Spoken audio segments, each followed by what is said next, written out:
If there's ever anything that's negative that's said when you're in the Akashic field, you're not in the Akashic field. The Akashic field is in the fourth dimension. It's been here since the very first millisecond of this universe. The construct of the Akashic field is different than the human construct. Every human at this particular time is undoing the old, heavy, dense nature of the energetic pattern that is of the old ways. We're in this time right now to get happy, to find our own value, to find the love that lies within me. The solar flares, the polarity shifting. There's just a lot of stuff going on with the earth that's raising the frequency. Light language is a galactic language that comes through the human being through the genetic codings of each individual. We put these barriers between me and source. When we start breaking these barriers down, we are all going to be able to interpret our guides, see our guides, feel our guides. This is something that might also create a little controversy, but I'm going to throw it out there. Since day one, since I opened the records for the very first time, I've never seen a library, never seen a hallway, never seen a book. But I know I'm in the Akashic Records. And it's like, but when I say that, I have comments. People say, well, everybody sees, you're supposed to see a book. It's supposed to be the library. And I think it's extremely important for people to understand that we're all different. We all receive information differently. We have different ways of seeing things. And I think it's very important for people to understand that the way they receive information is the way that they can understand it. So our guides work in the way that they can understand what's being presented. So if somebody's having a near-death experience or somebody taps into the Akashic field, if you're meant to understand that that's where you are and you can relate it to a book or to a library or to a grand hall, then that's probably what you're going to see so that Yeah, you that's really understand where you interesting are. because sorry, I'm interrupting. Go So ahead. there's because we had Tom Campbell on the podcast recently. He had said something similar in terms of the fabric of reality. Yeah. You can actually program by just requesting through intention the way the signs appear for you specifically. Sorry, that was just fitted. I butted in. Sorry. No, but I'm glad you said that because, I think that this is, we're kind of getting off the topic, but but I think it's an important little nugget for all of us to really understand that are doing this work. When I learned how to do the Akashic Records, it was explained to me that it's a library, but it was also explained to me that it was more like a computer. And for whatever reason, I never associated it with a building, with a structure. I didn't know any better, I guess, way to say it. And I've just always pictured it as energy. And so when I open the Akashic Records and I get into the energy, it comes into me like energy. I feel the energy come into me and it lands in my heart. It lands in my heart space. And I can feel that I'm in the records because of that energy and the way that the energy feels. I don't see an image. I don't see a room. I don't see guides. I just know I'm there. But then when I ask questions, then I get the information. So, for example, if I was in your records specifically, and you were asking me a question, the information that I'm receiving, I might see an images for you. I will hear words for you. I might get feelings in my body. So I get the information in all the different ways, all of the clairs, but I don't get your information by being in a room looking at a book. That's not the way that I receive it. But I know very clearly that I'm in the field. So can you describe more like the energetic field of the Akashic Records and in terms of what that is as a felt experience for yourself? I feel it as a very, very it's a high vibration. It's a very high frequency vibrational field.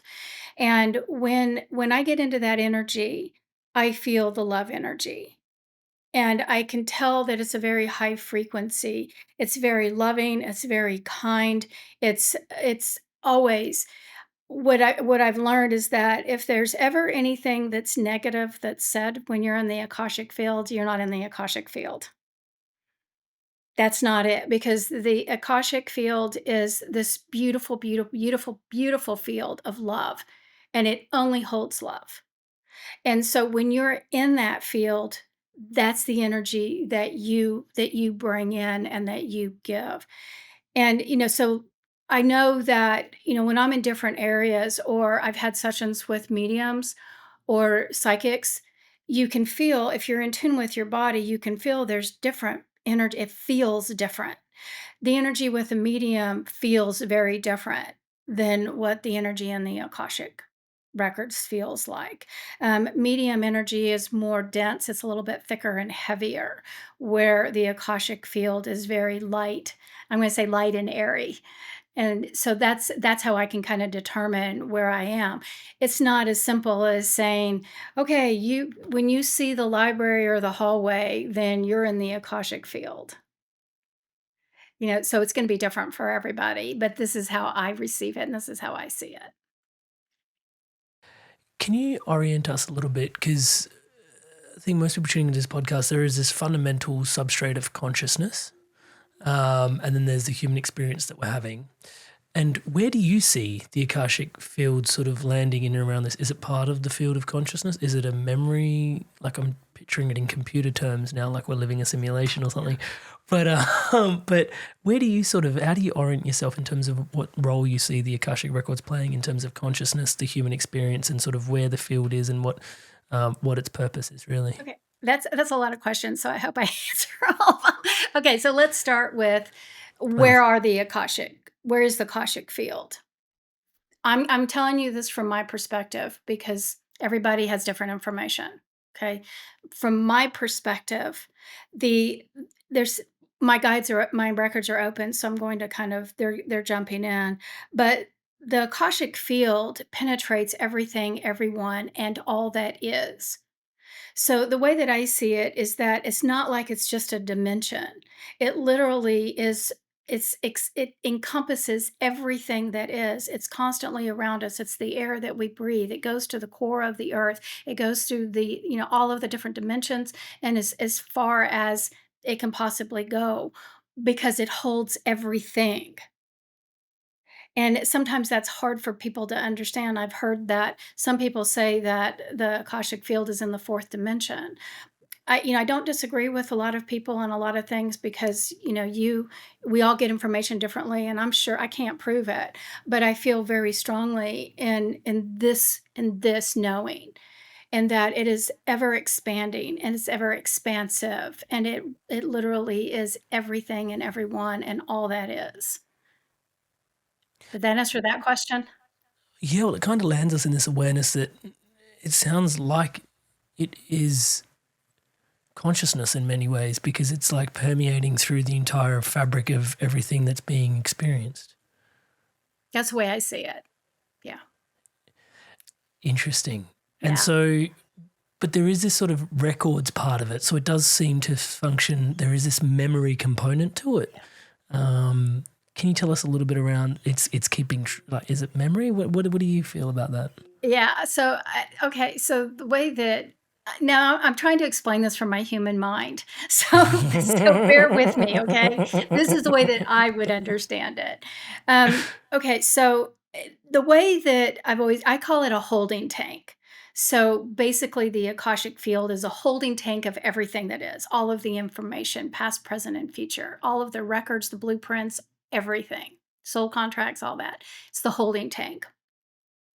But the way that I see it, the easiest way for me to explain it is that the Akashic field has a command center. So the computer, if it's a computer and it holds all of the information, there's guides, all kinds of guides that are in the Akashic field.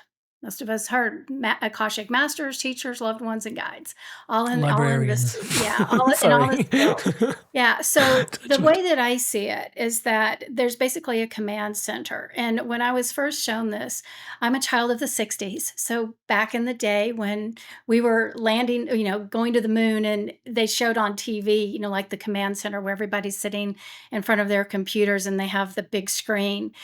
But everybody has a role to play. So all of these guides are sitting in front of these monitors. And that basically, I call it the control tower. So basically break it down to, I'm an airplane. This physical body is an airplane. The soul that's in me is the pilot. Okay. So I'm basically the container for the soul.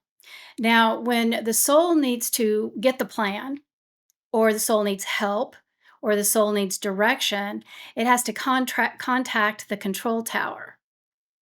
So the control tower then has all of the plans and has to pull up all of the information and whatever needs to happen with the pilot, my soul, the pilot of the airplane.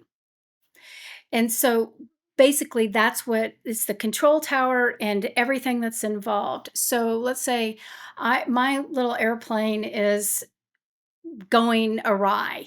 I'm headed to Hawaii, and for some crazy reason, I'm going towards Alaska. And the soul is calling the control tower, going, okay, we took a wrong turn here. I need help. I need to get my airplane back on course, and we need some guidance here. So the control tower then contacts the command center and said, okay, we need to figure out how to put everything in place, bring all of these different synchronicities, all of the coincidences, all of the things that are needed in order for me, the airplane, to get back on my path. And that's how everything gets coordinated. That's why our paths change. That's why there's nothing that's static. Everything can shift and change because we have free will and we can take these different paths.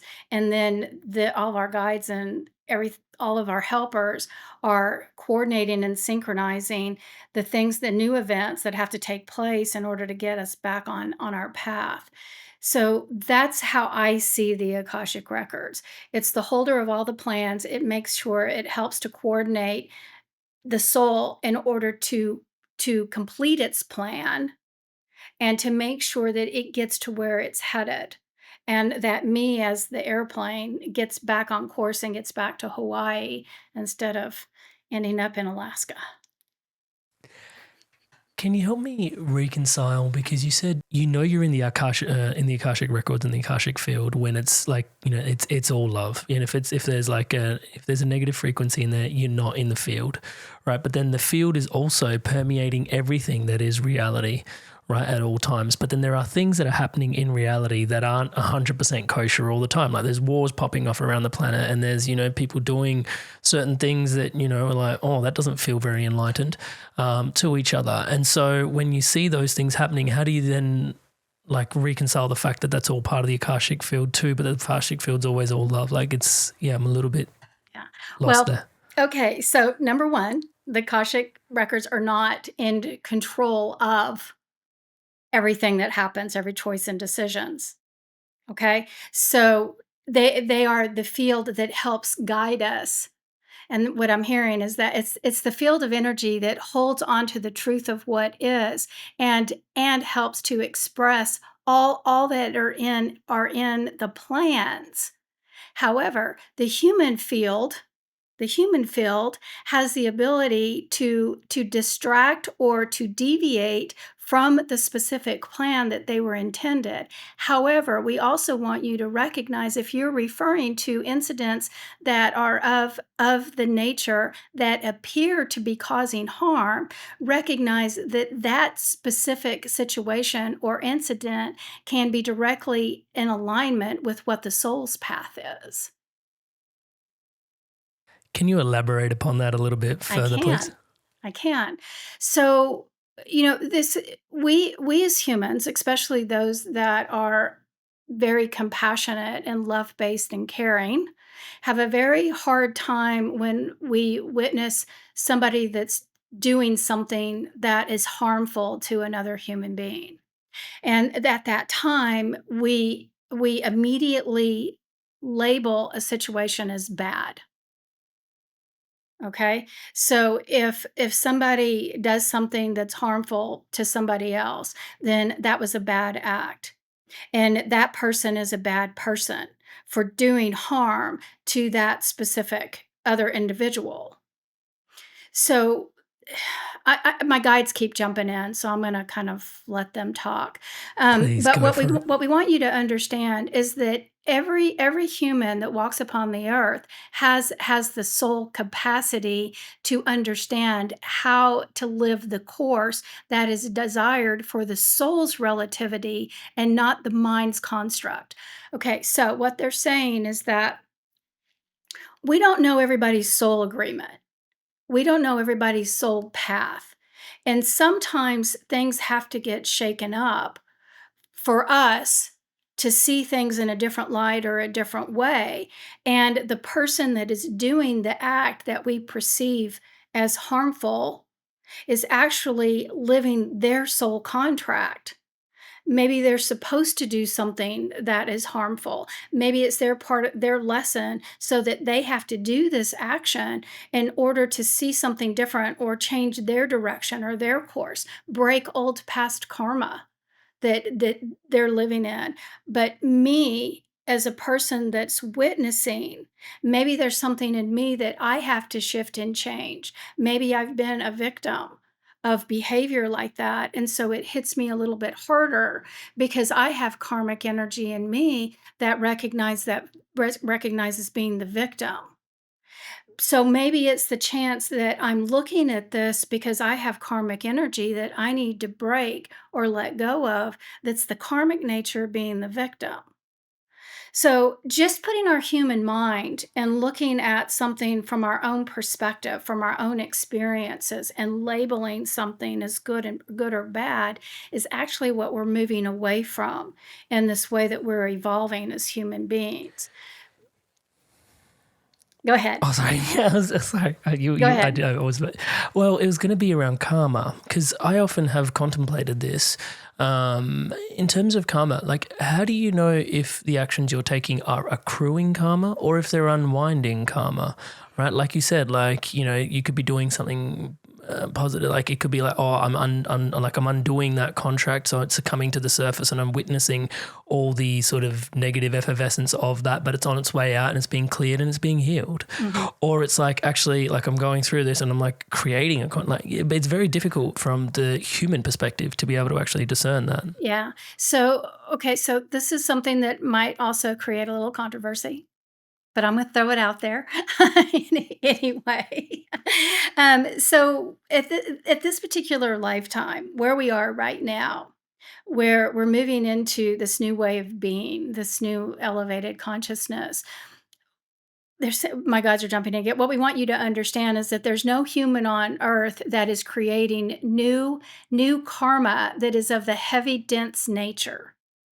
We want you to recognize that every human at this particular time is undoing the old, heavy, dense nature of the energetic pattern that is of the old ways. It's all breaking down so that the individuals can see the new path and gain the understanding that they can elevate and they will not go back to the way that's of the heavy, dense energy. Okay, so what they're saying is that basically all of us humans on Earth at this time are breaking karmic patterns. We are not creating. Because what we're doing is we're clearing all of the old energy patterns so that we can elevate in consciousness. Inspired souls and lumen beings, I wanted to take a moment to thank all of you that are subscribed to this podcast. Everything you see around here is powered and empowered by your subscription to this channel. Thank you so much for your incredible love and support. To all of you that haven't yet subscribed, please do take a moment. As I'm saying the word subscribe, the button below is lighting up in the colors of the Inspired Evolution. Please hit that subscribe button, hit the bell notification icon, and join the movement spreading love, positivity, wisdom, and clarity like this around the planet, touchwood, together. Thank you so much in advance for your support. Whoa. That is huge. Okay, For those listening to orient into that, like that's really huge. Well, and it's hard to understand when, it's like I do these sessions with people. I've done so many of these sessions with people, and it's the same energy every time. So let's say that, we come into this earth and we're born into families that are very abusive. And there's so many of these situations where children have not had the ideal family structure. But in every situation, there's karmic energy that we're bringing into this particular lifetime to break these old patterns. Now, with that being said, you look at how many times that we have been in different lifetimes that we've suffered from abusive behavior, having our voice taken away, being slavery, being suppressed, all of these different things, making you feel small, taking away, your value, all of these different situations that we've lived lifetimes through.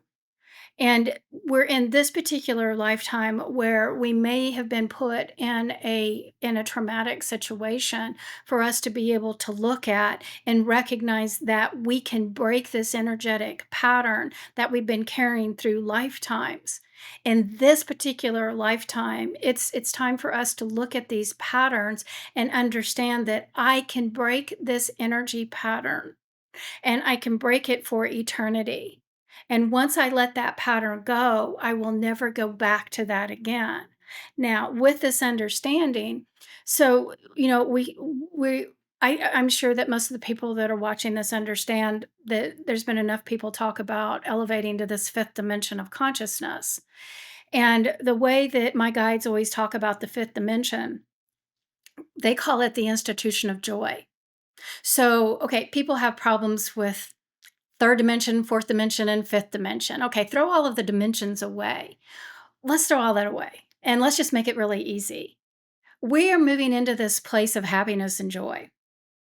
And this is what the universe has set us up for. They're setting us up to let go of any of this old energetic, all of these patterns, all these belief systems, the trauma and that stuff that weighs us down and makes us feel heavy. We're all being given the opportunities to let that go. When we start letting this go and break down this old energy, we move into a place of lightness. We become lighter. We less burdens. We're not carrying the world on our back. All of these things, we're letting all of that go and we're becoming lighter. So in the sense of becoming lighter, you start finding your heart opening. You start finding that you might laugh a little bit more. You might find that you see the miraculous gifts that are given us around us. You're going to start recognizing the synchronicities. And then you start finding that the things that you felt like you had to do that felt so heavy to you, you realize you don't have to do anymore. And so then you move into this place of living in the institution of joy. And the institution of joy is the fifth dimension. So again, let's just throw all of that stuff out and recognize that we're in this time right now to get happy. We're in this time right now to find our own value, to find the love that lies within me, to find my happiness and joy, not to please everybody else and live in these old constructs of belief systems that kept us all confined, but to set ourselves free and live in the happiness and the joy that we're really intended to live in and to be in. And so when we talk about breaking these old karmic patterns, that's why we're here at this particular time, to break these patterns, because we're at this beautiful time where the universe and all of our guides and all of our helpers are saying, would you hurry up and get happy? We just want you to laugh a little bit more. We want you to have more joy. But it's up to us and our human construct and this human mind to accept that idea and to move into it. That opens me up to two questions. Let's pick one. The mental construct becomes more and more, just the structure of it seems more and more pervading at the moment. I mean, one of the talks I found of yours was, you talked about Atlantis and how it was very different human beings' relationship with, the records and just spirituality in general at that time, touchwood. But as we are stepping into more and more of this, phase where, it is more pervading, the mental construct for many individuals. I'm almost finding it hard to articulate this, but some people have given up on happiness. You know, I even see this in like not spiritual, but like personal development spaces. It's like fulfillment is a stronger orientation than happiness. Happiness is a weakness. You know, it's like your happiness, like stoicism. You know, and like even in the Buddhist culture, you know, like suffering. You know, is like this really big tenet. So, I mean, even as you started sharing that, the depth from which you were coming towards like, hey, like it's all designed, like we're clearing through this and we're actually moving towards greater and greater levels of happiness, just seeing how disenfranchised so many people are from even giving themselves permission to orient towards happiness. And there's just like, there's so much in there to like, I don't want to call it a wound or something, but do you know what I mean, Touch? Yeah, I do. And it's making me a little emotional. So many people don't know how to be happy. You know, they've never been shown or felt what happiness is. And you know what my guides always show me is they always take us back to our childhood. And again, what we're moving into and what the guides are always talking about is that it's time to play. Go back to be creative, go back to playing, go back to being lighthearted like you were when you were a child. And when I grew up, I don't know, I don't have kids, so I don't know what kids do in nowadays or in other parts of the world. But when I was a kid, we used to finger paint. So when I was in kindergarten in the first grade, we had art class. And the teacher would come in, they would put a piece of paper out, they would squirt paint on it, and they would say, play with your fingers and paint and play. And as that little 5-year-old, we would create and play, and we would laugh, and we would draw little animals or flowers or whatever. And as we start moving forward in our life pattern, you go from this opportunity where teachers and adults gave us the opportunity to be lighthearted and play. Then as we start growing up, then it's all of a sudden, nope, all that starts going away. Now you got to live up here. Now you got to become analytical. Now you've got to think. No more creativity. We don't want you to play anymore. We don't want you to paint. You got to be serious. You got to sit in your chair and you got to do this work. And so that lighthearted, playful part, it kind of gets stifled. It gets smaller and smaller and smaller. And then as we grow up, then we become adults, and we have families, and we have children, we have responsibilities. We have to keep a job. We have to have a certain income. All of these things and expectations are put on us. Again, to where our creativity, our happiness and joy gets smaller and smaller and smaller. And so then you recognize that I'm stinking miserable. I am so unhappy. I don't, it's like I go to this job and I hate it, and I'm not happy at home. I'm not happy at this, but everybody says I have to be married and have the kids, and I've got to have this job, and I got bills I have to pay. So I've got to stay in this structure even though I'm unhappy. And so where we are is recognizing now, and if you start really talking, and I'm sure that if people really start thinking, recognizing these components in our lives that are really starting to stand out to us. We're starting to recognize that I'm not happy in my job. This isn't what I want to do. It's not fulfilling to me anymore. And so then we start recognizing these parts of our lives that are holding us confined and restricted. And so, again, the way that I always see it, it's like the bird in the cage that can't fly. I've been put in this little box to fit everybody else's ideas, society's ideas, family ideas, religious ideas, cultural beliefs, all of these different things that have kept us in line, have kept us following the rules, have kept us in this way of I expect you to act like this. And you are supposed to be like this, and society's not going to accept you, and da da da da da. Well, in this crazy way of looking at all of this, it's this divine plan to where it's kind of like we've reached the peak, and we're getting pushed to this point where we can actually see I'm not happy, and there's something inside of me that wants to play a little bit more. I want to be a little bit more lighthearted. I want to get the weight of the world off my shoulders. And so we're all getting pushed. The universe, our guides, our loved ones are pushing us to this point of recognizing that there's a different way of being. And we don't have to live the way that we've been constructed to live. And this is where everything is becoming more apparent to us, and where we can look at, okay, I see that I'm not happy. And I don't know how to be happy. I don't know how to play. I don't know how to I quit my job or go into a different direction, which you understand. I understand, breaking down the idea of this is who I should be, but something's calling me, and taking a chance on that heart, or that thing we're compassionate about, that speaks to us, or not compassionate, passionate about.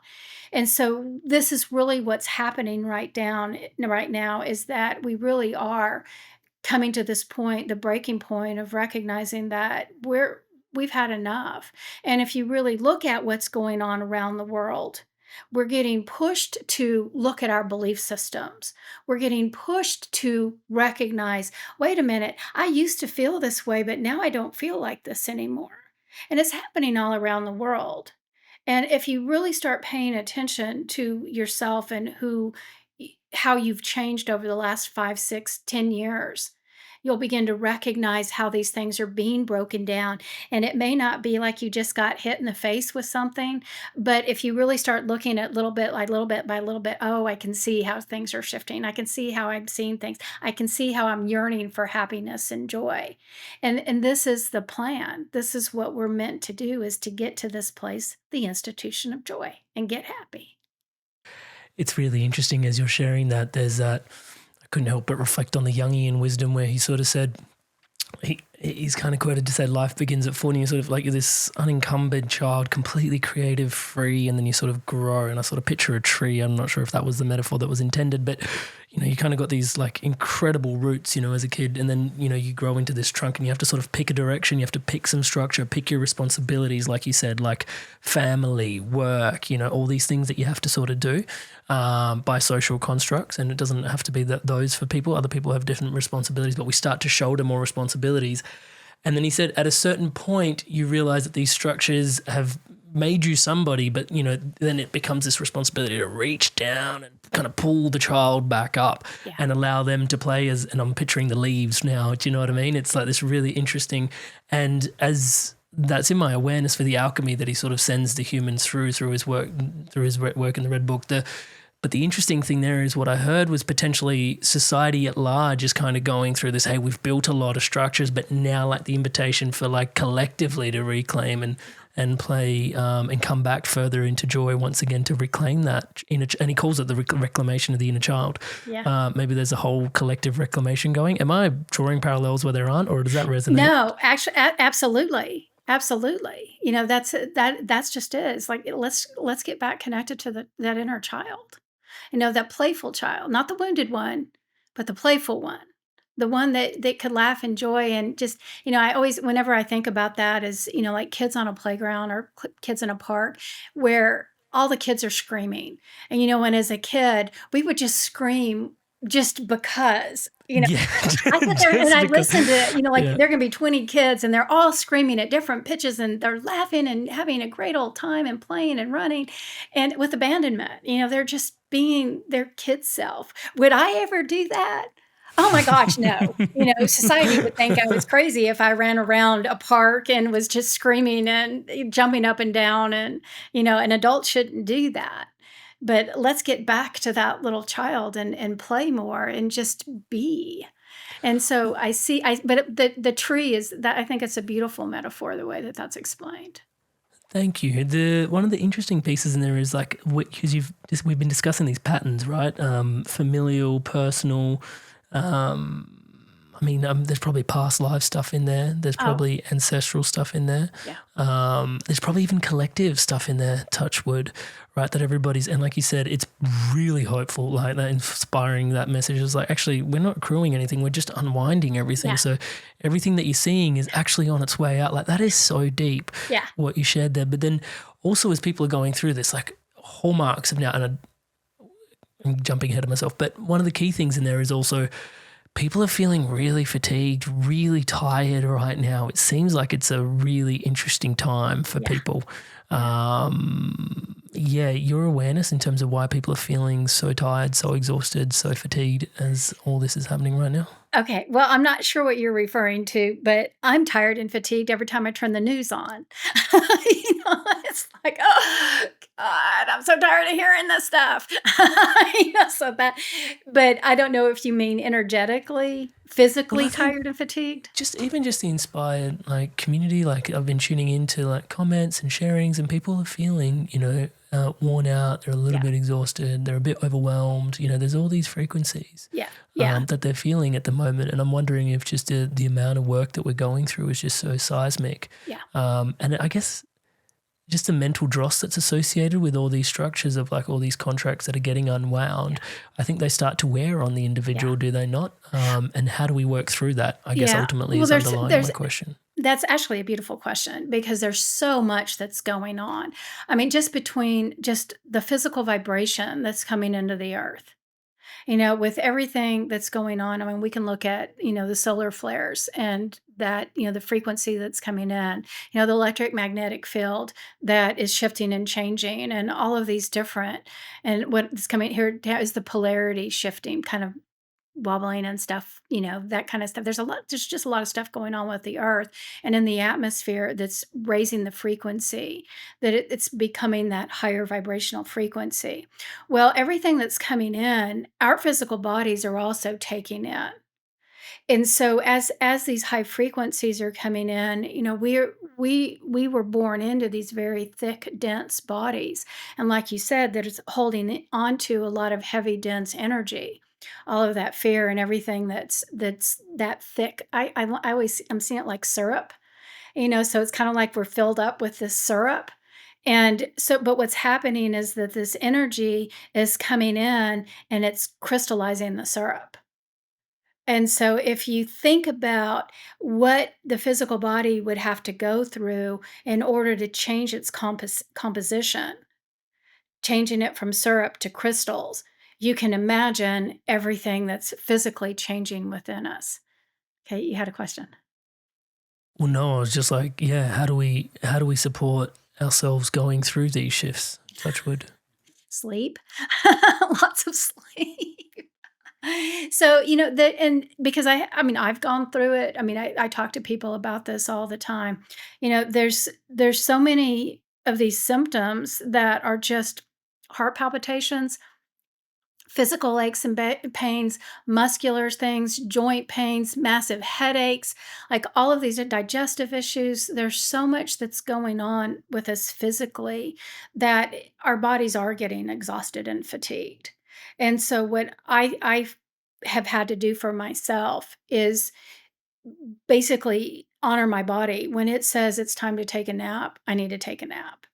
And I think that food's also extremely important. The guides always talk about eating leafy greens, lettuces, leafy greens, root vegetables, because the root vegetables are already in the earth and they're already absorbing that high frequency. So it's helping us to ingest that. The way that we eat, lots and lots of water, all of these things that will honor the body and basically kind of help clear out and remove that old toxic energy. That's going to help us. I am a big believer in sound healing, vibrational frequency, clearing out whatever energy there is that you can help move out with sound and frequency, because that's what we're dealing with. We're all vibration. Everything around us is vibration. So if I can go to a sound healing and it can help move out some of this old energy that I'm holding on to, these old emotional patterns, I'm a big believer in getting help. If there are people that do energy healing, use them. Help them clear out that old energy so that you're not holding on to it anymore. So to me, anything that you can do that can help clear out your system, it's going to help the process speed up. The faster that you'll be able to move into this place where you're more of the oneness and the wholeness and that vibrational frequency that we're meant to be. Hey there, Inspired Souls. Spirituality is not something we just talk about here at the Inspired Evolution. It's something we live and breathe with our entire beings. Whether it's in your career, your life, the way you lead in the world, or your relationships, it's at the heart of the way we believe life should be lived. And so if you're feeling out of alignment, or you can feel that there's something more, or you're feeling like you're not thriving in life, touch wood, the way that you ought to be, then we've got guidance to take you even deeper. You've got support from me one-on-one, and you've also got a like-minded, like-hearted community masterminding, master-hearting together through guidance together. And you don't have to take my word for it. This is how people all over the world have transformed through guidance. Everything just kind of fell into place, and now I'm on a path that I actually believe in and I'm excited about, because I feel like I'm becoming my best self. Over those 2 years, I have done so much. I can't believe where I am now. I'm thrilled where I am now. Not only was he a coach, but he became a divine presence in my life. You can show up to Amrit with all sorts of chaos in your life, and you leave feeling completely centered with some direction that is going to get you results. It's just magic. When you're in coaching with Amrit, you just flow with it all. I feel that I have access and connection to somebody who is deeply entrenched in my development. If you're thinking about it, just do it. You won't regret it. So what are you waiting for? If you feel the call, then join me on a call. amritsandhu.com/call. Link on screen now, and also at the top of the description in the show notes below.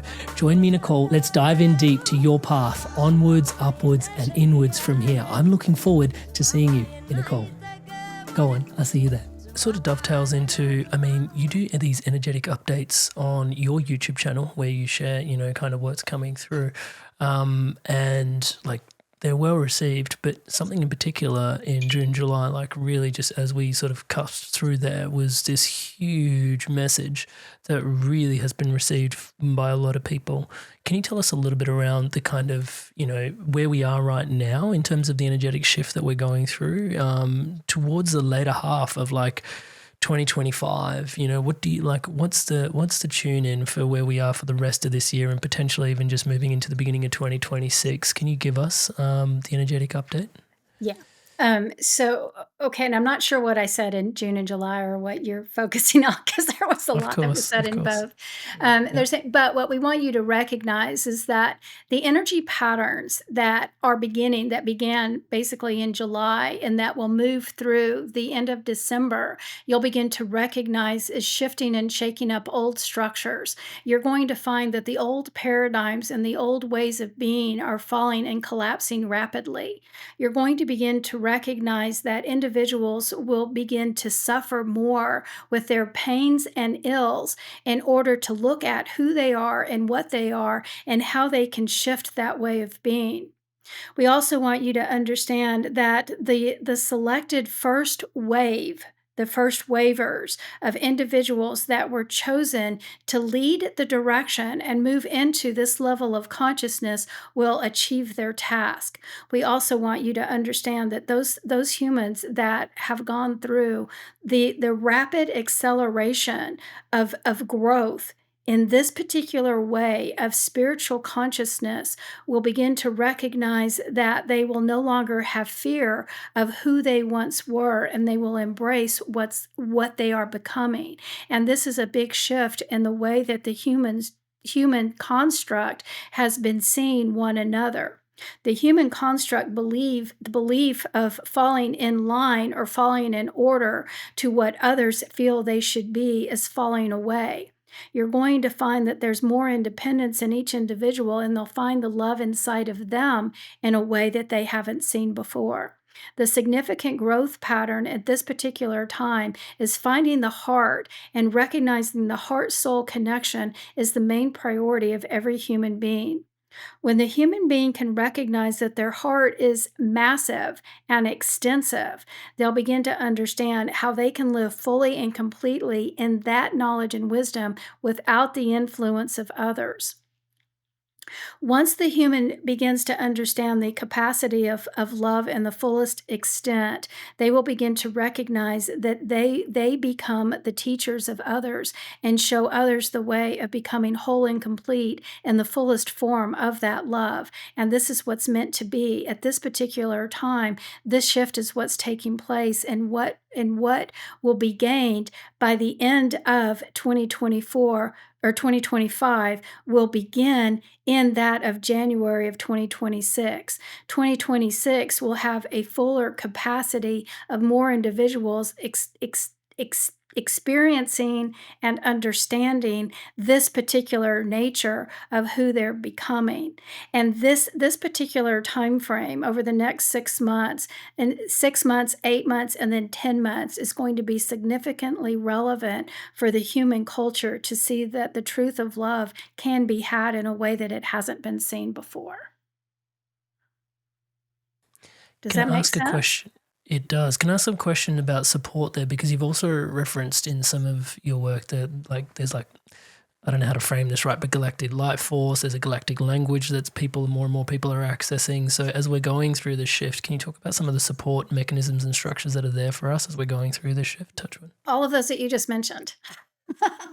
Can you describe them? Because I don't fully understand them. Yes. Okay, so I have just been sitting back for the last 6 months going, oh my gosh, it's like all of a sudden this thing called light language has just, it's like every time I turn around, somebody is starting to speak light language, me included. And it's okay. So light language, for those that don't know what light language is, and what I'm hearing is it's a galactic language that comes through the human being through the genetic codings of each individual. We want you to see that the language that one speaks is specifically related and correlated to the genetic species of the galactic nature of who they are, and that is the language that they'll speak. Okay, so what they're you're looking at me like, what? Okay, but what they're saying is that each one of us has galactic codes in us. We have all been related to some galactic culture, environment, beings out there. And in some way, shape, or form, we've got to remember that, our soul has existed in a number of different forms and has had a number of different experiences. And so understanding that, like, my soul has lived in different locations and been part of different species, that genetic coding has come with me in this particular lifetime. For me, I'm Lyran, and the Lyran code is within me. And over the last 6 to 8 months, it's becoming enlightened. And what I'm seeing is that I have all these codes and symbols all over me, and I see them lighting up like they turn gold. And I can tell that whenever they're igniting, that there's something that's shifting and changing in me. So what I have found by talking to a number of different people, because I'm just as curious as you are about this, but what I'm finding is that when I have these conversations with people, more and more people are starting to speak the light language. I speak with my hands mostly. And I'm a hand talker. I don't use my voice in the same way that other people do. I'm finding that, this light language is coming through in different ways, but most of us use the hand signals or the hand movements. Not all of us sing, or I tone more than what I do saying the words. But what I'm finding over the last couple of months is that it's like we go through this point of being ignited, of this language starting to come through us. And then I'm finding that the galactic species that I'm related to is making themselves known. Now, this has nothing to do with the Akashic Records, but this is what I'm finding. And again, I had no idea that I was Lyran. And all of a sudden, I had this download day, and this little Lyran guide came through me and gave me this message and told me that this is who I'm associated with, and I'm part of the Lyran Council of Light, which I had no idea of. And this has just happened in the last few months. But then every time that I've talked to somebody, not every time, but when I've had a number of people say that over the last several months that their galactic guide or person that they're connected to is making themselves known. So, which I think is just fascinating that, this all of a sudden, this galactic, man, they are here. And I just sit back and go, okay, this is so interesting. and fun, and I can't say that it's going to happen to everybody. I know that, I'm more open to it because of who I am, and I'm very in tune with my body, so I could feel, and I was connected to what was happening with me. I was very aware of it. But somebody that may be a little bit more in their head and a little bit more disassociated from their body may not recognize that these things are happening, but it's happening in a way that I'm standing back with my mouth dropped. It's like it's so prevalent now. When you say Lyran, it sounds like there are a few other different types of what? Yeah. Oh, I'm taking it for granted that you already know that.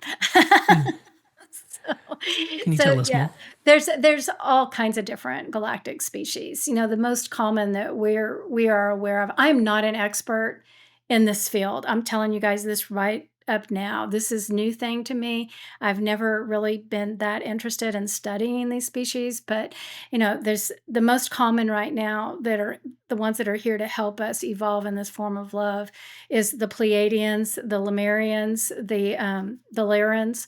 I hear a lot about the Andromedan when I do sessions with people. The Andromedans come up a lot, but there's so many other that that even species that we're not even familiar of because they may be in different galaxies and stuff.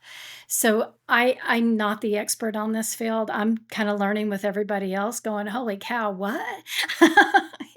This is kind of new for me too, but it's definitely happening, and they're definitely here to help us and to show us love and to support us in moving in this direction of loving ourselves and one another in a way that we haven't before. Well, your firsthand experience is fascinating. Also, I think it's at this particular juncture we can sort of, pardon me, we've gotten this far and not reflected on how you got here. But yeah, you were talking about going through the body, and your background was actually like massage therapist, right? And then you sort of moved through. Can we talk about the wisdom of like the body and sort of how you've then opened up into like this space and the Akashic records and stuff like that? Because you must see like a pretty profound continuity between that work and this work, which I think is worth speaking to, right? Yeah.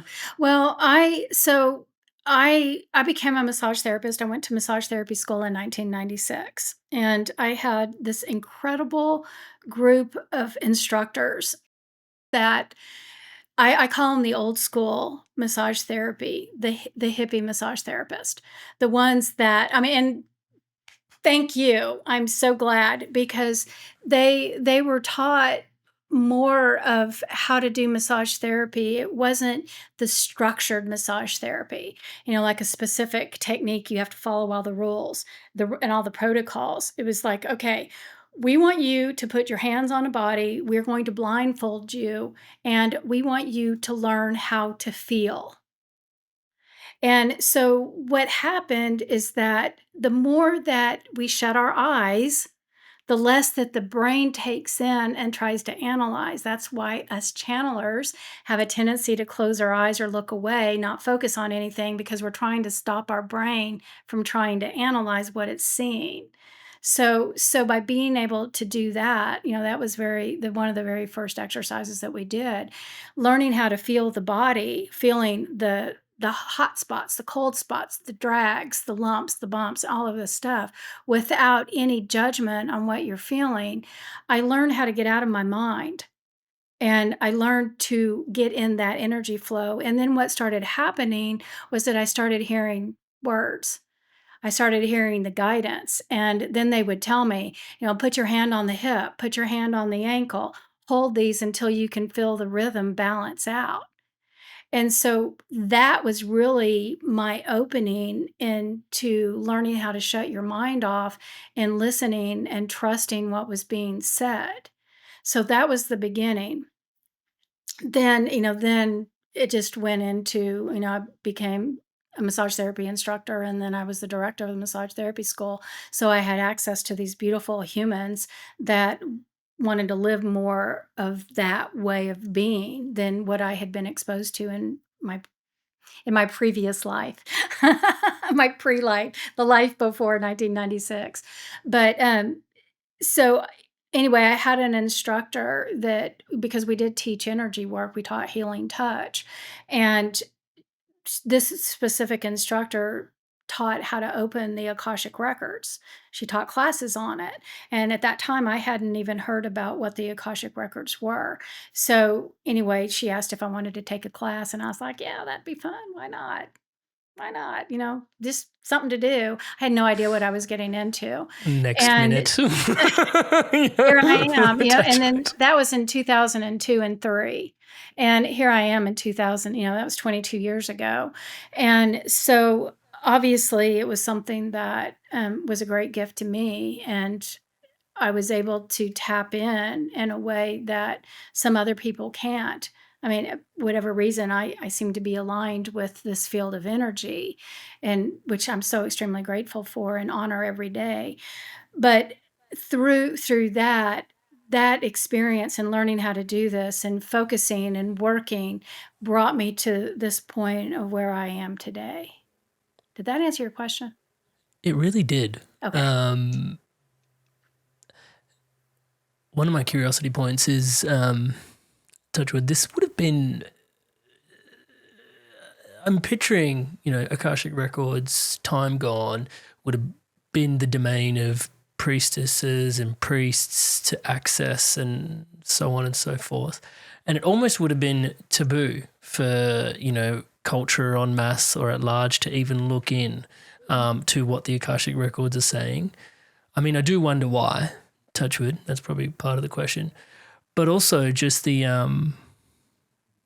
just are we meant to be like accessing the Akashic Records? Like, are we allowed? You know, it's just like a very mundane sort of question. But do you understand the fabric of like, because they would have been taboo for a while. Yeah. Why the taboo? Because of the because of the humans. That's like they call the humans restricted and put guidelines. And what I'm hearing is it was the hierarchy. You know, it's like the mystics were the only ones that are, you know, allowed to do this, and you better not do this. And what I'm hearing is, and I'm not bashing any religion, but like in the Catholic religion, you know, we're taught, the Catholics are taught that they have to go through the priest in order to be forgiven. And, you know, that's not how it really works. And I hope I don't offend anybody by saying that. But the religious constructs and the structure that humans have created, once again, going back to the birdcage, they're saying what we want you to understand is that every human that walks upon the earth has the ability to connect to all that is. That is the purpose of having a soul.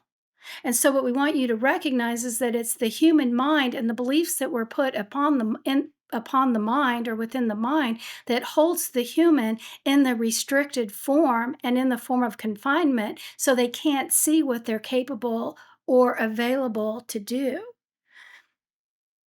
Okay, so this whole idea, going back to the beginning of this conversation, the more that we can break down these old belief systems, these old ideas of living in my head, I can't do, I can do, all of the labels. Only these people can do this, only that person can do that. I'm not good enough. I can't do it. And you know, these things that we tell ourselves, we put these barriers between me and source. And so again, what we're moving to is that when we start breaking these barriers down, we are all going to be this. We are all going to be able to interpret our guides, see our guides, feel our guides. The only thing that's different between me and anything is my belief systems and the energetic pattern that creates the blockage so that I can't connect. It's the way it is for everybody. So the more that we let go of this human mind, let go of these blockages that separate us from source, the I am, because we are all connected. That is the only thing that's separating us from everything and everyone and all that is, and all of the infinite possibilities. So the more that you can tap into knowing who you are as a spiritual body and a spiritual being, the more that you let go of all of the pollution, the more that you can see clear. And the more that you recognize that we are all the same. We all have this ability and we all have it, and all we have to do is uncover it. That's literally what this is all about, is uncovering that connection. Meeting with Gary Zukav was one of the most important moments of my life. There's a couple times where he was just talking us through something and it just hit. And I think it's because we shared the same space with him. Because you watch a lot of people online and it doesn't feel the same as when you're sharing space with somebody. Like that moment, that memory, that one little tick in time. It does feel very different once you have that kind of awakening and remembering. Different people are different stages of their awakening. So when I start talking in a certain way, it sounds kind of nutty. And so I can talk very freely among my circle members and feel that I'm heard and validated and welcomed. Everybody's been so nice and open and non-judgmental. We're all being brought together in some magical way. I just look forward to more connections and what we can do with it. I would say that if you're curious about joining Circle or you feel that there's a calling to a community of like-minded people, that you should click the link down below and join. And it's super easy and super friendly and very affordable. And I would definitely recommend it. Tying back into what we were discussing before, it's a really interesting time to sort of see that more and more of this work is becoming more and more available to more and more people. Do you see that as a hallmark of the times that we were discussing earlier in the podcast in terms of where we're headed? Yeah. Yeah. And not only that, it's not only available, but more people are looking for it. More and more people are recognizing that something's changing. I think that there's more than what I've been seeing, and I want to know more. I want to learn more. I mean, you can just look at our stations, our channels, and the information that we're presenting and how people's curiosities are growing and growing and growing and wanting to go in different ways that are helping us expand as humans. And for me, I can see very clearly the increase in numbers of people that are looking for something different because they're not happy, they're not satisfied. Something is triggering them to look for more, to find more, to be more connected to something that is not here on this 3D, heavy, dense, fear-based earth. Yeah, it's interesting in terms of, we've had Dr. Erwin Laszlo on the podcast, and I know he's a personal favorite of yours as well. 2 times Nobel nominee, applying quantum science to the Akashic field and, coming back with some fascinating results. Really, really profound to chat to him as well. But to your point, more and more, this is being, people's curiosity, but being grounded into what's the human potential and, what's next. And just that there is more to our experience and our reality is quite profound, what's opening up. One of the questions, trippy questions I had today was potentially there are, there's human beings here on Earth. There's potentially beings on other planets and other star systems, potentially. Would they all share the same Akashic record database? Would that be a thing, or would it be... It depends on the soul connection, and it also depends on the universe or the galaxy that they exist in.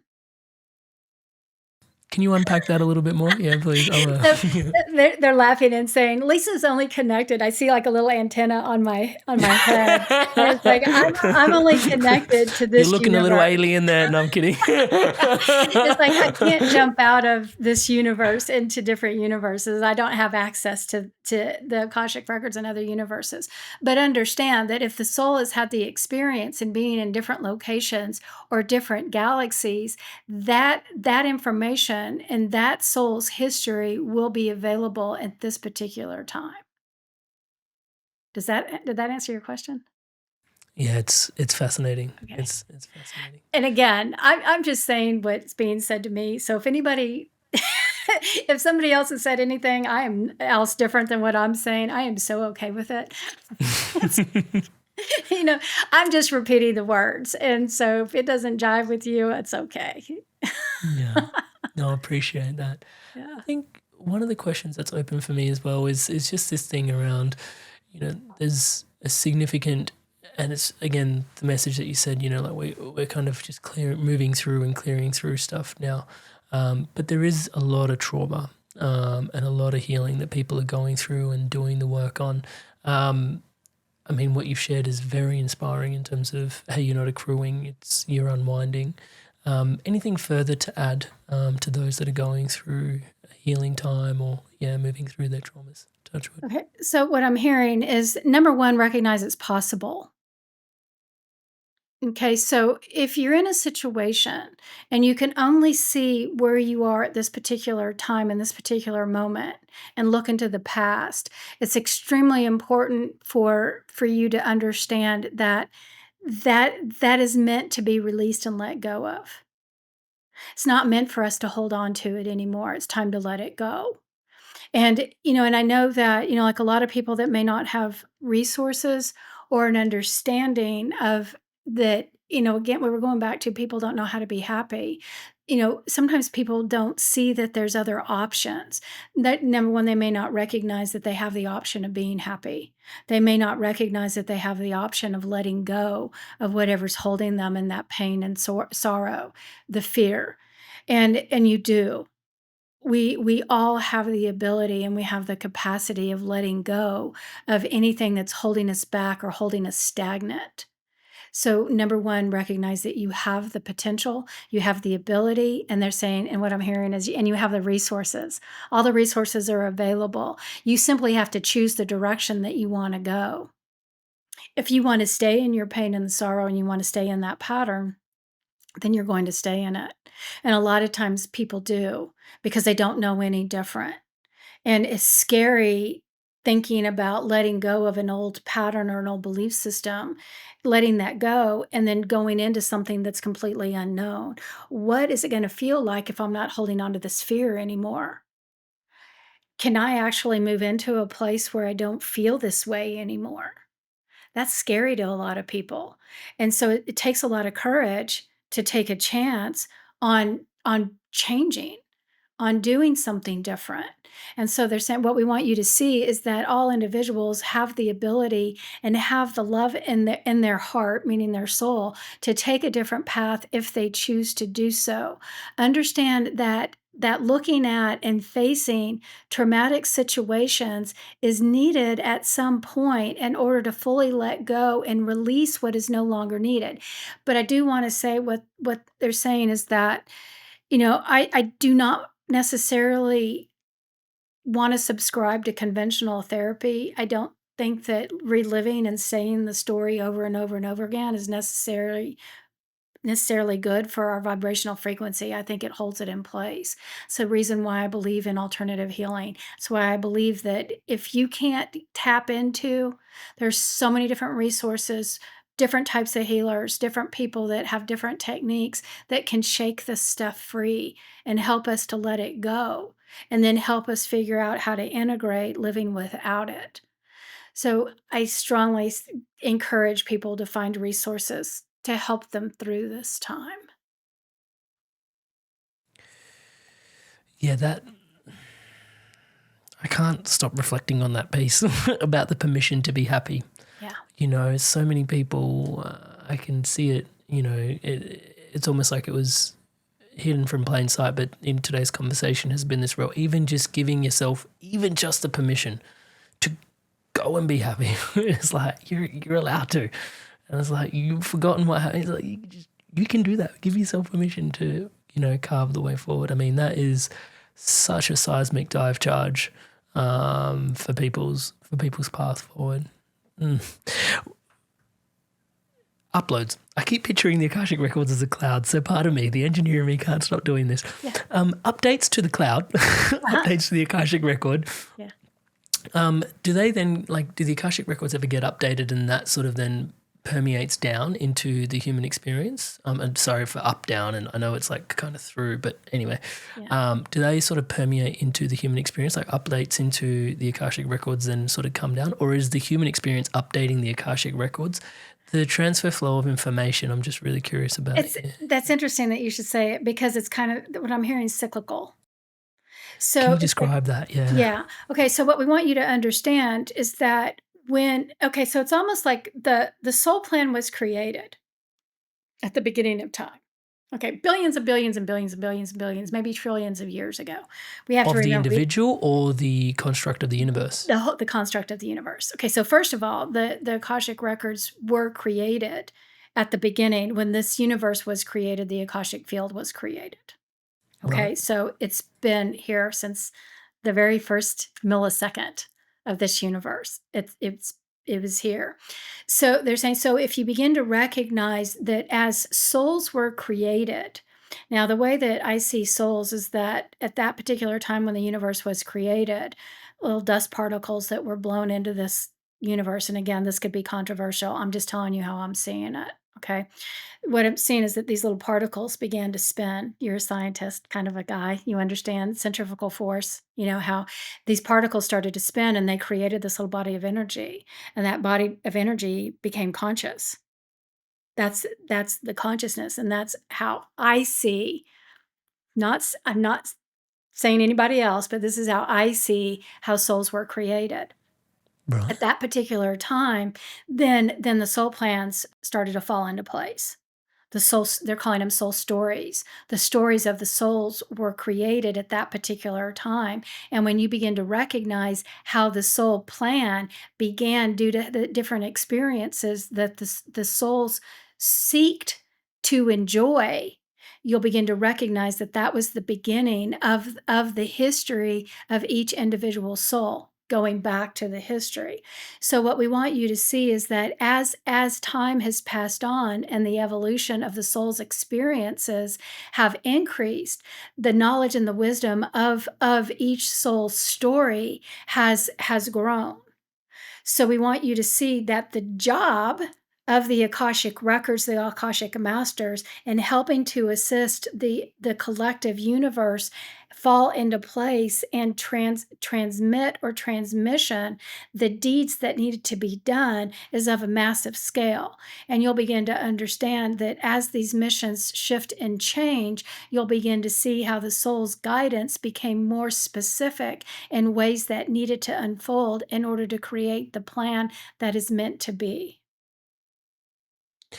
It harkens to the point that memory of what's happening is actually incredibly important. It's like feeding in information, but then also like remembering what's happened is fundamentally important to the nature of the fabric of everything. Why is memory so important? Why not just be completely present and just like you could just like there could be a reality. I don't know. I'm just being pretty trippy now, but there could be an entire reality where there's just no memory. Yeah. But memory seems to be this construct. Well, they're laughing and saying, "Back up, back up." They're saying that the memory and the construct of the Akashic field is different than the human construct. Yeah, okay. Okay. So, but what we do want you to recognize is that the human field is shifting and changing to be less relevant to the history of the past. Okay. And it's funny that you should say that because this is also this part of what we're moving into mindfulness, being present right here, right now, letting go of what happened 5 seconds ago into the past. And they're laughing and saying, if you humans will begin to recognize how much you have forgotten, recognize you're going to forget more. Yeah, I've been playing this game with a few people recently. It's like, what did you have for lunch 5 days ago? And they struggle. They really struggle. But like 10 years ago, that would have been like an easy recall. Yeah. Right. Yeah. But I think there's something going on. Yeah, there is. I mean, and this is part of this evolution of what's happening and breaking down that brain's construct of having to hold on to this past stuff. And in coming back and being right here, right now, not thinking so far into the future, all of the what ifs. Like, I should have done this, I should have done that, I should have done that. If I only did this different. We're letting go of all of those thoughts, those ideas. And I'm telling you, I can't remember 2 days ago. But with all of that being said, we're moving into this place of also not projecting so far in the future and bringing our attention to be focused right here, right now, where we can be present and we can see all of the miraculous things around us. We can be here and be focused and recognize what's truly happening, literally a second by a second by a second by a second. They're saying, but the time shift in the human mind is occurring so that it can elevate in consciousness and it can be more aware of the present moment and all the gifts that it has to give.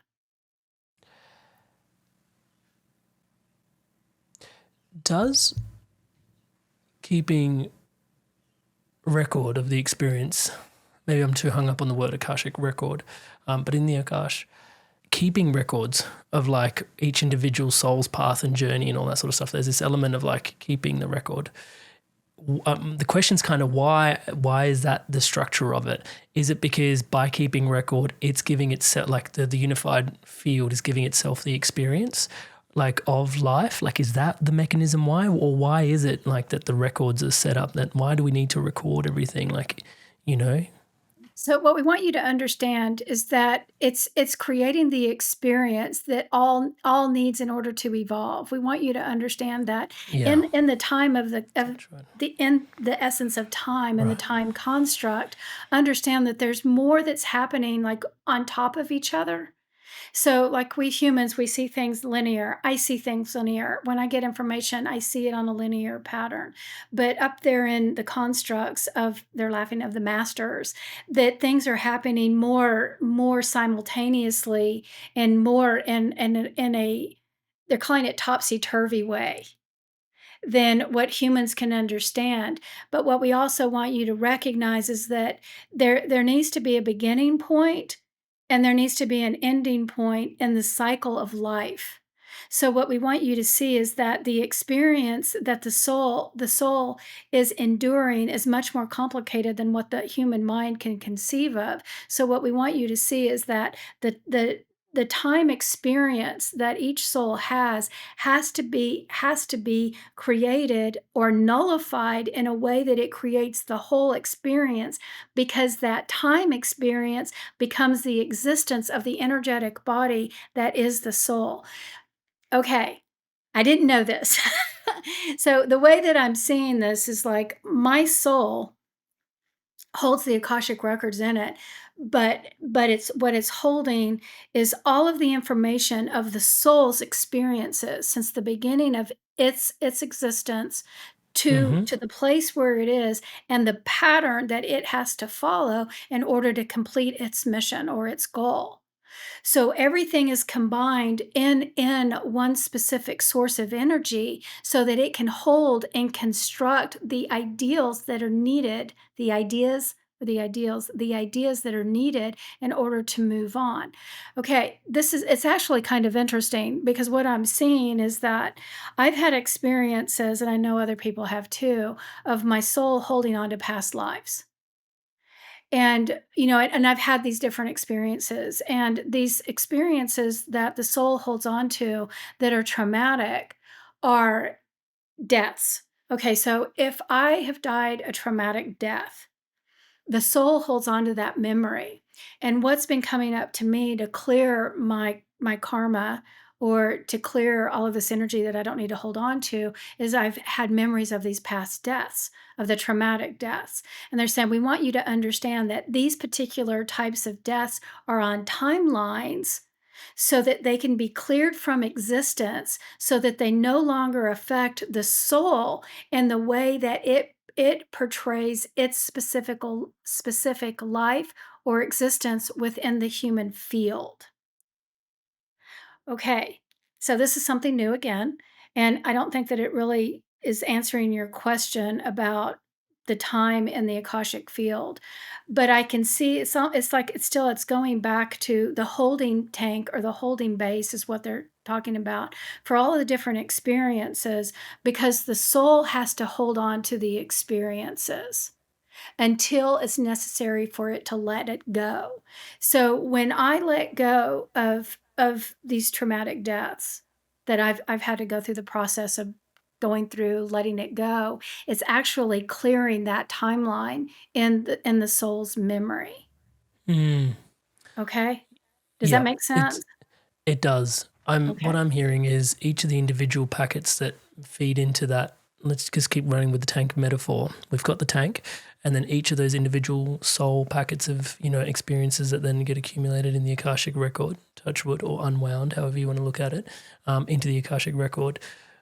I mean, somehow that tank is there, and that is a construct. I don't want to call it a construct, but it is a mechanism or whatever it is. It's this divine, again, words, human, is through some sort of fundamental process. It's actually informing the unified field of each of the individuated particles that are going through their experience, each of the individual soul's entire journey in this original tank is then infusing and informing through osmosis, like the experience of the oneness of unified into the unified field. It's a very trippy, expanded concept, and trying to wrap our little human heads around it is I can see myself really spinning some cogs here. But you've done an thank you. It's been really profound, even just stepping into understanding that. And again, I couldn't explain this myself because it was information new to me too. But it was interesting though, but because when you were talking, I was also seeing that the Akashic field also has to it holds everything that if my soul, all of the connections and the actions and the interactions with all the other souls. So it's holding all the information for all of those interactions as well. And so because like our soul community is so massive and so large that again we can't even. I'm just going to put a make-believe number on there. So let's just say in this lifetime, I have 1 million interactions with different souls. It may be somebody that at Starbucks, driving through the drive-through, the guy is handing me my coffee and he says, "Hey, have a great day today." And I say, "Yeah, thank you. Have a great day too." And it does something to my heart and makes it a little light up a little bit. Okay, well, there's a soul interaction that I had that's documented. And so it's not only documented in my soul, it's also documented in his. And so it goes into this database to see all of the connections with all of these soul interactions. So it's not just me. It's like, again, where all this computer stuff and how it's so stinking massive, the idea of putting all this stuff in a book now is like, there's no way it can be put in a book, when you can see the expansiveness, it's not just me and my soul, it's every interaction that I have. And you think, and this is just in this lifetime. So, and it's, and you look at, and I just see like all of these different lines going, this web of all of these interactions that I've had with all these different souls that is recorded, held safe in this little database that, where any soul has access to it. And that can pull the information or recognize, okay, I have this blueprint with this guy at Starbucks. So in this lifetime, I did my path of meeting him and saying hello at the drive-through window. But 2 lifetimes in the future, I may have a relationship with that person. Or 3 lifetimes in the past, he may have been my husband. So there's so much intricacy that we put our human minds on that we want to define and put labels on the way that we see things. And it's just not that easy. There's just so much more to it.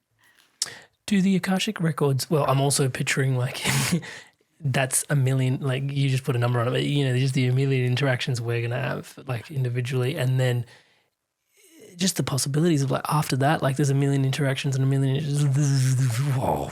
Yeah. The reality is just whoa. Yeah. Yeah. And then throw free will in there. And one of the pieces in there is, do the Akashic Records also, because we've been talking about memory and sort of implies past, but is it also like holding the potential fields for people as well in some ways?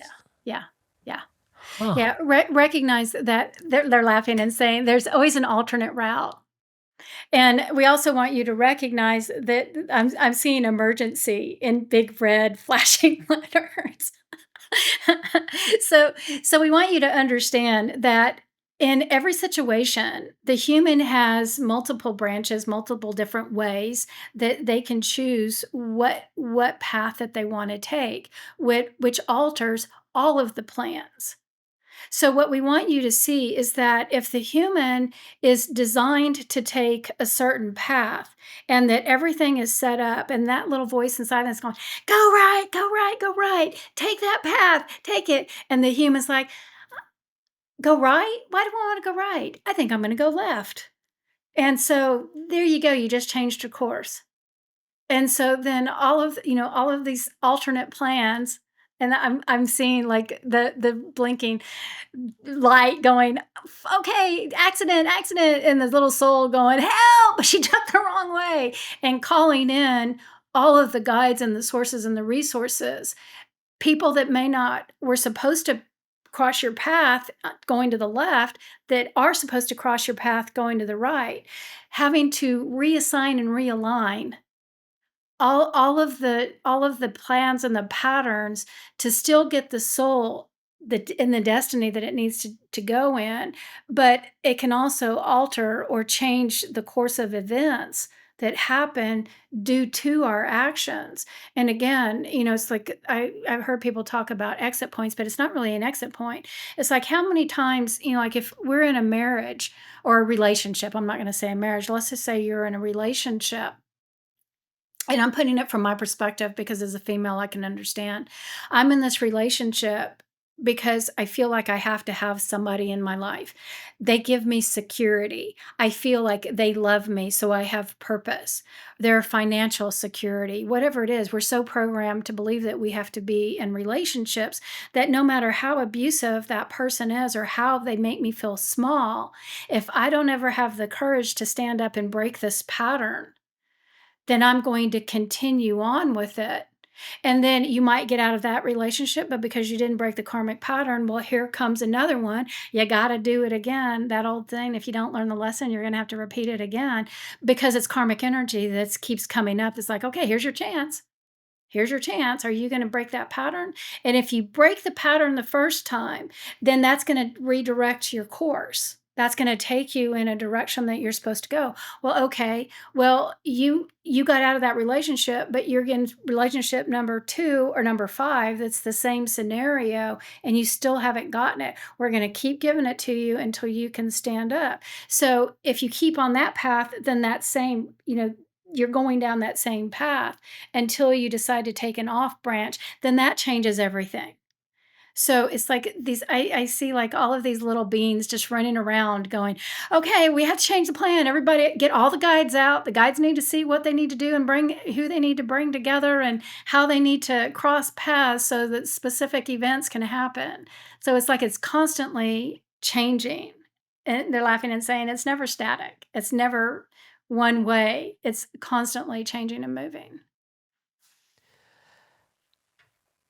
Do the Akashic Records have it's almost blasphemous to say this, I can feel it, and I don't want to ask the question, but it is a curiosity point, I guess. Do they come to a close? Is there an ending? Is there a fruition to the Akashic Records? Like, does it all come to we've recorded what we need to record? They're saying recognize that at this particular and sorry time, if that's blasphemous. Yeah, no, it's not. I've been me. asked that before. That's not. They're saying we want you to recognize that the ending of this particular field of energy is not in existence, meaning the ending doesn't exist. So what we want you to recognize is that this particular form of energy that holds all that is will continue on until there is no need to have this particular universe in creation anymore. Okay, so there's no plans for it to not be here. If somewhere in the future, all of the guides and all of the masters and all the people in control, the guides in control up there say, okay, this universe doesn't have to be here anymore, then at that particular point, this particular form of Akashic field will be removed or be destroyed because it'll be destroyed with the universe. But as long as the universe is in existence, this Akashic field will be here as well, according to my guides. Lisa Wetsel.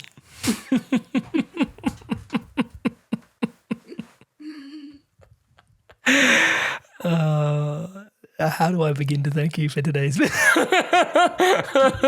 thank you for today's podcast. Really, really, really, really, really appreciate your generosity, your time, your energy, just the way you show up and how you show up and the integrity with which you show up really means a lot. And then also, yeah, this is your life's work, and then some. Touch wood. So really honoring and acknowledging you. Thank you so much for Thank you. Thank you. And I honor you as well. You inspired soul human being, you've made it through to the end of another incredible episode. Thank you so much for your inspirations to evolve. It is such an honor to be your brother walking this path by your side. You've obviously enjoyed this video, so please do give it a like and a thumbs up. It votes for content like this being spread around the internet further, farther, wider, and richer. Thank you so much for supporting spirituality in a time like this. To all of you that are subscribed to the channel, thank you so much for your incredible love and support. Like I like to say, everything you see around here is powered and empowered by your subscription to the channel. So thank you so much for your incredible love and support. To all of you that haven't yet subscribed, please do take a moment. As I'm saying the word subscribe, the button below is lighting up in the colors of the Inspired Evolution. Please hit that subscribe button, hit the bell notification icon, and join the movement, join the community, spreading love, positivity, clarity, and wisdom like this around the planet together. Thank you so much in advance for doing so. And to continue your inspirations flowing onwards, upwards, and inwards, on screen now, episodes for you to take your journey further. So go on, take your pick and make your click. I'll see you in the next one. I'll see you there.